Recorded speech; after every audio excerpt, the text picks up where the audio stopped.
In 2020, the world seemed to stop. Cities emptied, businesses closed, airports went silent. Millions of people lost jobs.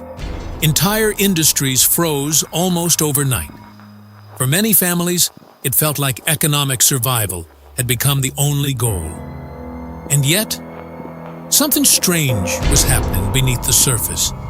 While millions worried about paying rent, while small businesses disappeared, while entire economies entered crisis, a different group of people was quietly becoming wealthier, much wealthier, not by thousands, not by millions, by billions.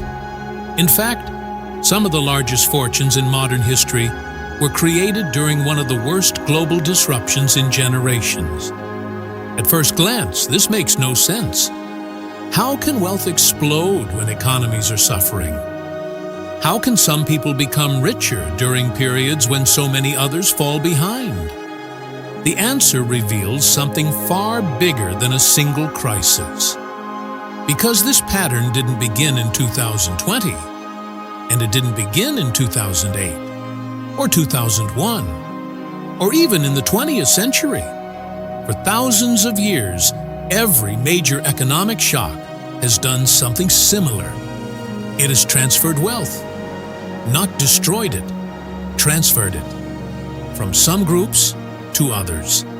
And today, many economists, investors, and historians believe we may be witnessing one of the largest wealth transfers ever recorded.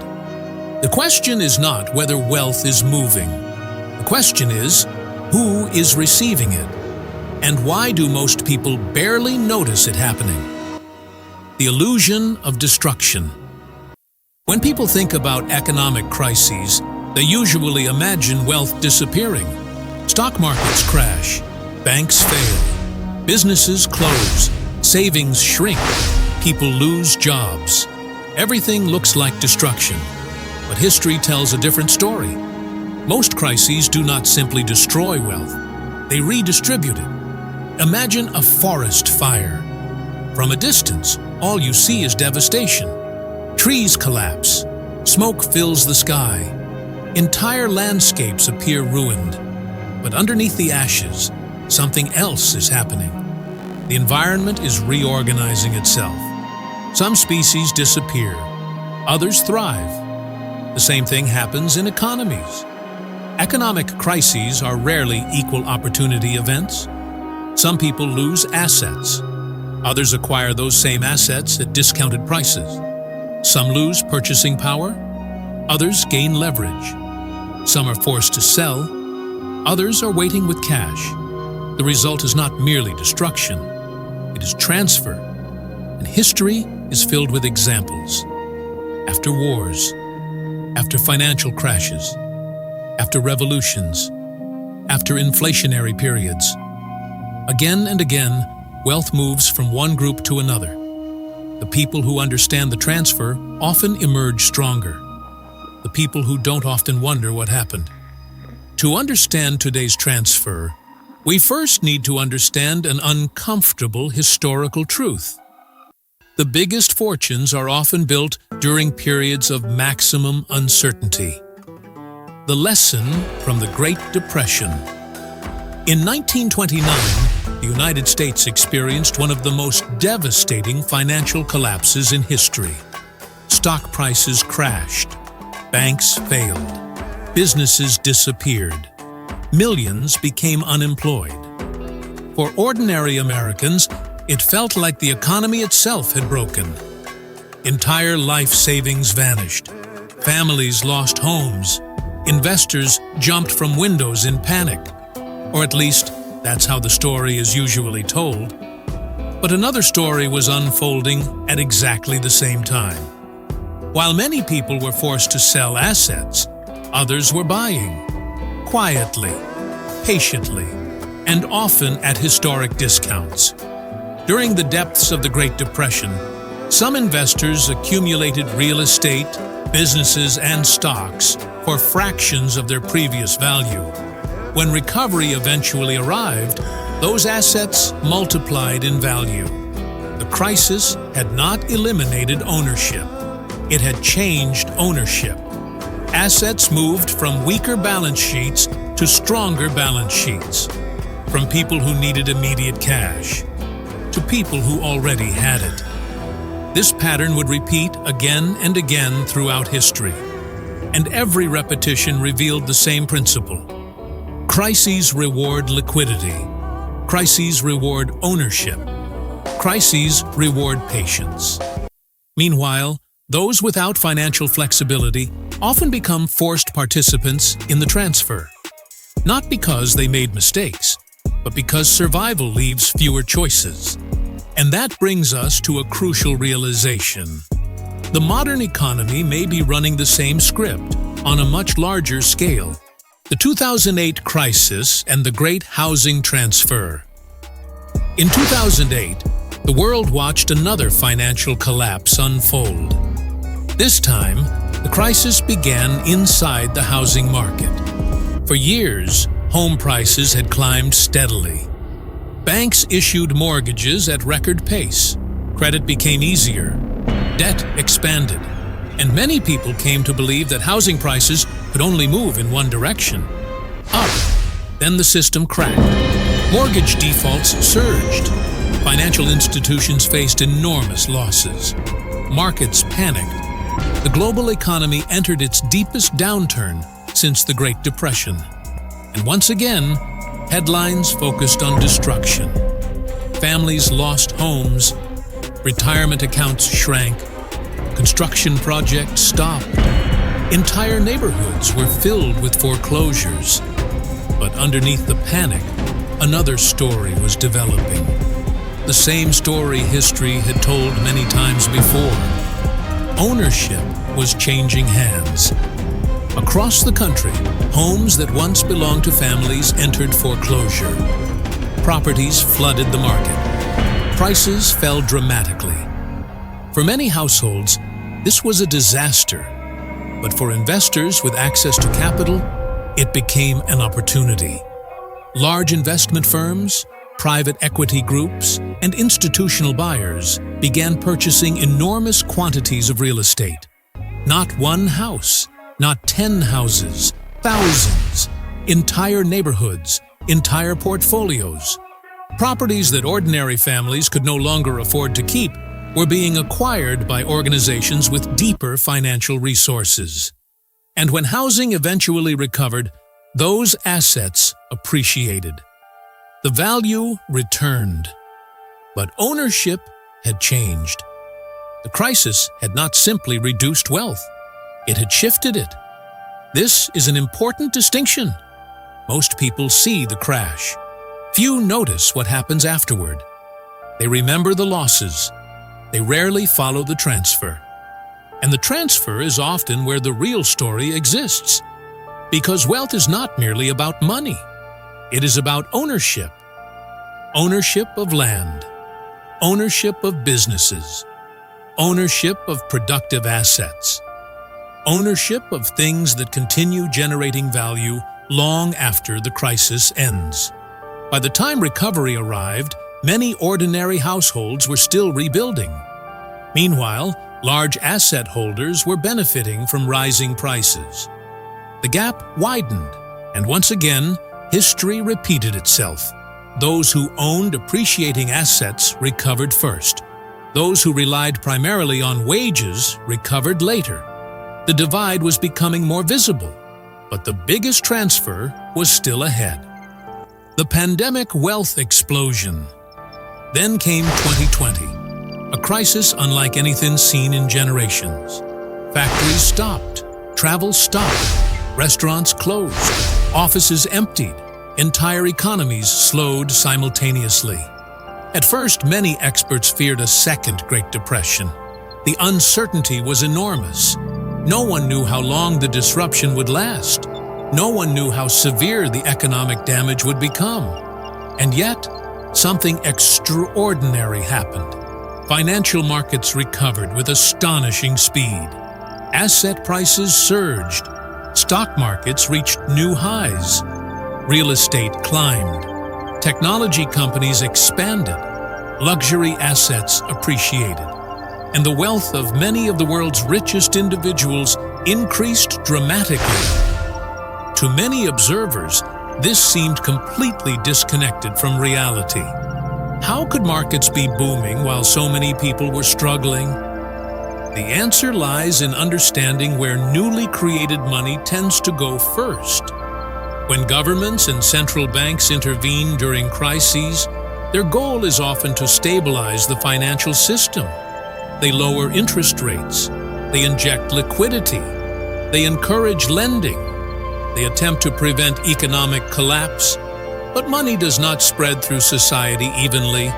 It enters specific channels first: financial institutions, capital markets, large corporations, asset markets. As a result, stocks, bonds, real estate, and other assets often respond before wages do, before savings do, before everyday purchasing power improves. This creates an effect that many people can feel but struggle to explain. Asset prices rise faster than incomes. The owner of a valuable asset may become significantly wealthier. The worker earning a salary may see little immediate benefit. Both are participating in the same economy. Yet, their experiences are completely different. One sees assets appreciating. The other sees costs increasing. One feels wealthier. The other feels squeezed. And slowly, two economic realities begin to emerge. Not because one group works harder, not because one group is smarter, but because the system increasingly rewards ownership differently than labor. That distinction may be the key to understanding the modern wealth transfer. Because the transfer is not merely occurring during crises. The crises accelerate something that was already happening. The two economies living side by side. For most of human history, wealth was relatively simple to understand. If someone wanted to become richer, they generally needed to produce more, grow more crops, build more goods, trade more products, work more hours. Economic success was closely connected to labor and production. But over the last several decades, something subtle began to change, and most people never noticed. Today, there are effectively two economies operating side by side. The first economy is the one most people experience every day.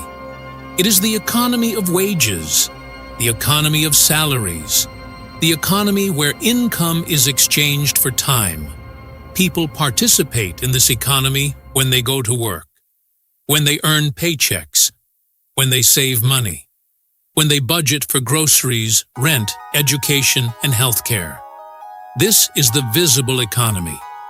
The economy most people understand, but there is another economy, an economy operating beneath the surface, an economy driven not by labor, but by ownership.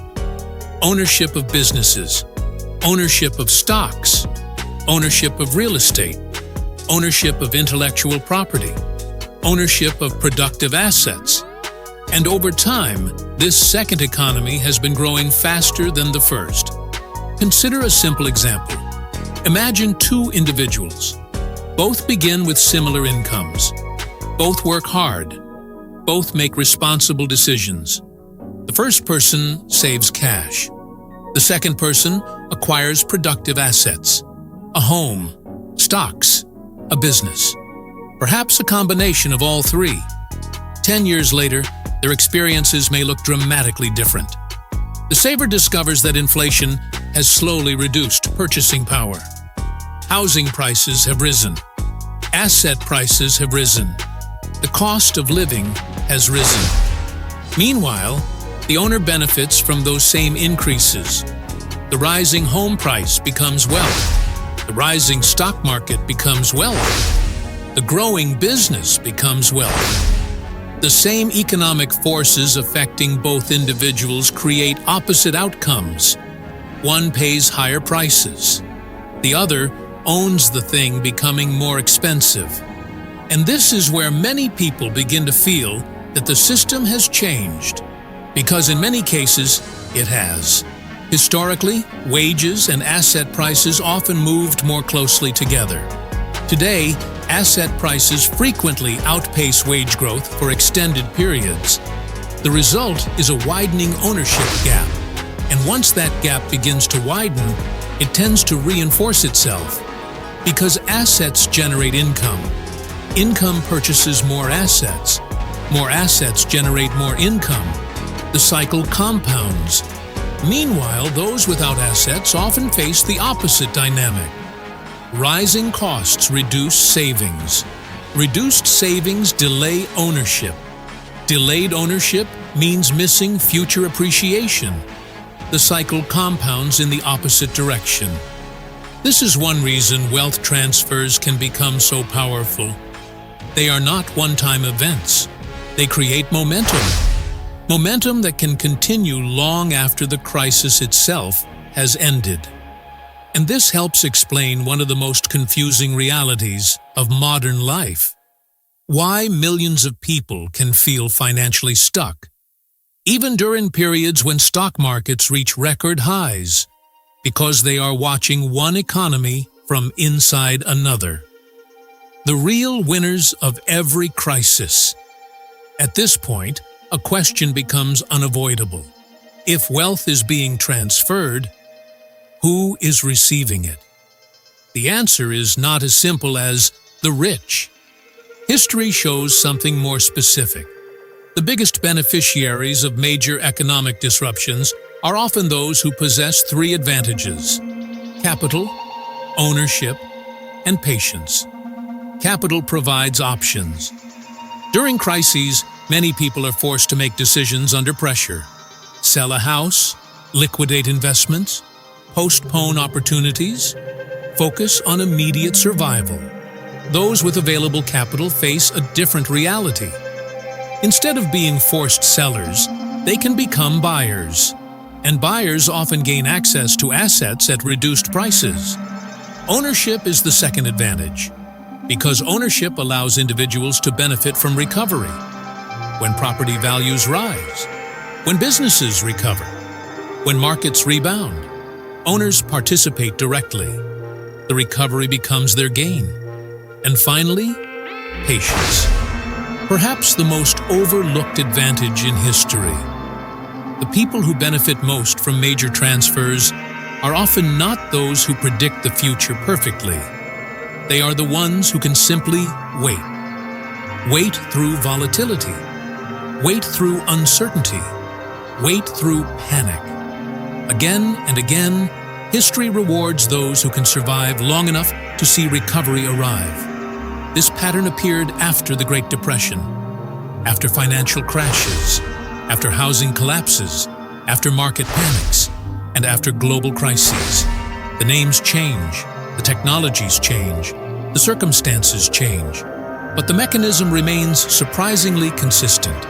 Assets move, ownership changes, recovery arrives, and wealth accumulates where ownership is concentrated.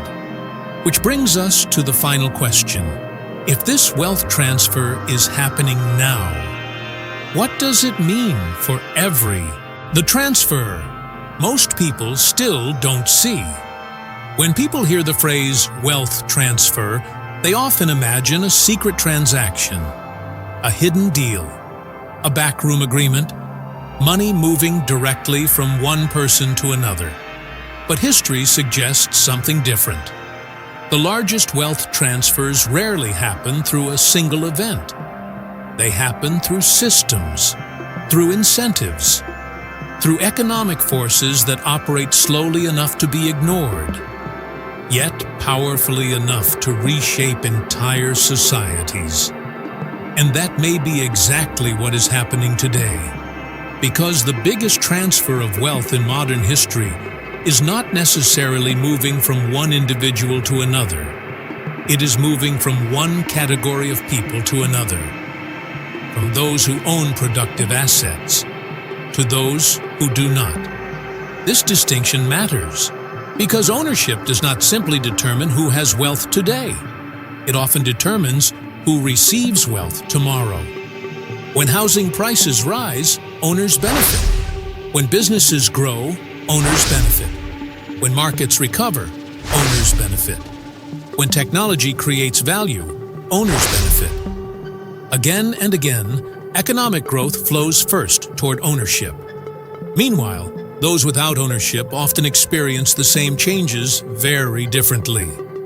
Higher housing costs, higher asset prices, higher barriers to entry. What creates wealth for one group can create obstacles for another. Over time, the gap compounds, not necessarily because of talent, not necessarily because of effort, but because ownership itself becomes a multiplier. And this may explain one of the defining frustrations of the modern era. Millions of people feel as though they are running faster than ever, yet getting nowhere. They work, they save, they budget, they make responsible decisions. And still, the distance between them and major assets seems to grow. Homes become more expensive. Investments become more expensive. Ownership becomes more difficult to achieve. From their perspective, the finish line keeps moving. And in many ways, it does. Because while they are participating in the economy through labor, others are participating through ownership. One earns income, the other accumulates assets. One exchanges time, the other benefits from appreciation. And the difference becomes larger with each cycle. This does not mean the outcome is predetermined. History does not guarantee winners. History does not guarantee losers. But history does reveal patterns. And one pattern appears again and again. The people who understand the transfer often position themselves differently from those who don't. They stop focusing exclusively on income. They begin paying attention to ownership. They stop asking only how to earn more. They start asking how to own more. Because eventually, every major economic system rewards certain behaviors more than others. And understanding those rewards is often more important than understanding the headlines. The headlines tell you what happened today. Ownership determines who benefits tomorrow. The question: history keeps asking. Throughout history, societies have experienced wars, depressions, inflation, financial panics, technological revolutions. And every time people focused on the immediate crisis, the fear, the uncertainty, the disruption. But years later, historians often discover a different story. A story about who gained ownership, who accumulated assets, who emerged stronger when the dust settled. Because the most important question during a crisis is not always how much wealth was lost. Sometimes the more important question is, where did the wealth go? And today, that question may be more relevant than ever. Because if the biggest wealth transfer in modern history is happening right now, the future may belong not to those who simply work the hardest, but to those who understand where ownership is moving. And once you start looking at history through that lens, you begin to see the same pattern everywhere. The Great Depression, the housing crash, the pandemic, the next crisis, different events, different generations. The same question: who owns what when the recovery begins?